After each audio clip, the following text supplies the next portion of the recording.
नमस्कार दोस्तों, India news के डिजिटल प्लेटफॉर्म पे आपका स्वागत है। मैं हूं लखनऊ से रवि कुमार।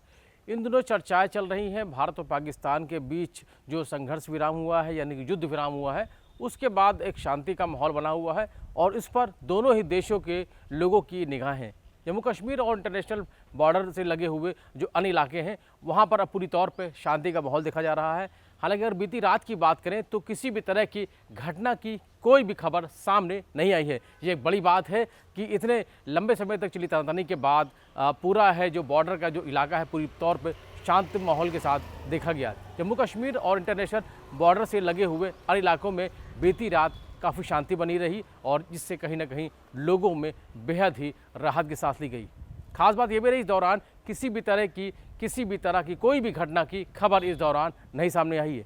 ये हाल उन दिनों का है जब पहली बार इस तरीके के शांति की रात है पूरी तरह से बीतने पाई है, जब किसी तरह की कोई भी घटना नहीं हुई है। भारतीय सेना की तरफ से अगर हम मिली जानकारी की बात करें तो बीती रात पाकिस्तान की तरफ से किसी तरह के हमले की कोई भी बात सामने नहीं आई है। हालांकि भारत और पाकिस्तान के बीच सीज फायर का ऐलान हो चुका है और आज भारत और पाकिस्तान के डीजीएमओ के बीच बातचीत भी होनी है। हालांकि जिस तरीके से एक आपसी सामंजस्य बनाने के बाद जो शांति की अपील की गई और दोनों तरफ से सहमति बनाई गई कि युद्ध को विराम किया जाए, यानी युद्ध को रोका जाए, और जिसके बाद फिर शांति की अपील दोनों ही देशों की तरफ से मानी गई। हालांकि जिस तरीके के हालात थे और उसके बाद अगर बीती रात की बात करें तो बीती रात पूरी बॉर्डर पर शांति का एक माहौल है वो देखा गया, जिससे कहीं ना कहीं दोनों देशों के लोगों ने राहत की सांस ली।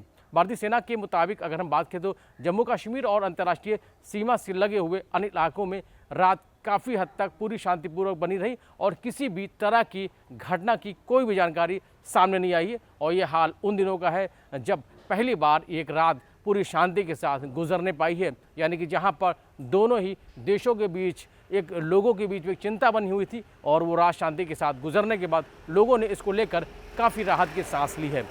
भारत के डीजीएमओ ने पाकिस्तान के डीजीएमओ को एक संदेश भेजा था। 10 मई को पाकिस्तान के डीजीएमओ ने भारत के डीजीएमओ को फ़ोन कर सीज फायर की पेशकश की थी, जिसके बाद सीज फायर कर दिया गया।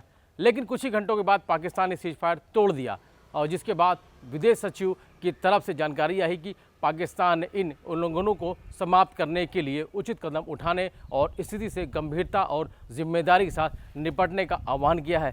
यानी कि कहीं ना कहीं एक पहल हुई है कि दोनों ही देशों के बीच जो रिश्ते बिगड़ रहे थे उनको कैसे वापस ठीक किया जाए और दोनों ही देशों में अमन चैन है कायम हो, इसको लेकर दोनों देशों की तरफ से एक कोशिश की गई। हालांकि भारत ने जिस तरीके से जवाब दिया और जिस तरह से जम्मू कश्मीर के पहलगांव में जो आतंकी घटना हुई उससे पूरे देश में गुस्सा था और जिसके बाद हालात बिगड़ने लगे। हालांकि इसके लिए कहीं ना कहीं आतंकी घटनाएं और इसके पीछे पूरी तौर पर पाकिस्तान को जिम्मेदार माना गया। इस बीच भारत के डीजीएमओ ने यह भी कहा है कि रविवार को हमने समकक्ष को हॉटलाइन पर एक और संदेश भेजा जिसमें 10 मई को डीजीएमओ के बीच सहमति के उल्लंघनों पर प्रकाश डाला गया और कहा गया कि अगर आज की रात बाद में या उसके बाद किसी भी ऐसा कुछ भी पाकिस्तान की तरफ से दोहराया जाता है तो उनको उग्र और ही दंडात्मक तरीके से जवाब दिया जाएगा। यानी कहीं ना कहीं भारत ने साफ कर दिया है कि अगर कोई भी पाकिस्तान की तरफ से ऐसी कोई भी अगर हरकत की जाती है तो जिसके बाद फिर उसको जवाब देना मजबूरी हो जाएगा। ऐसे में उनको भी ध्यान देने की ज़रूरत है।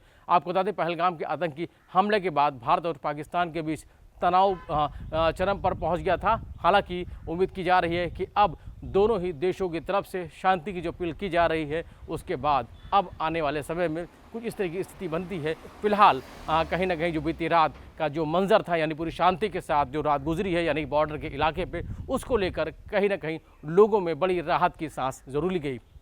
फिलहाल अभी के लिए इतना ही। देखते रहिए इंडिया न्यूज़।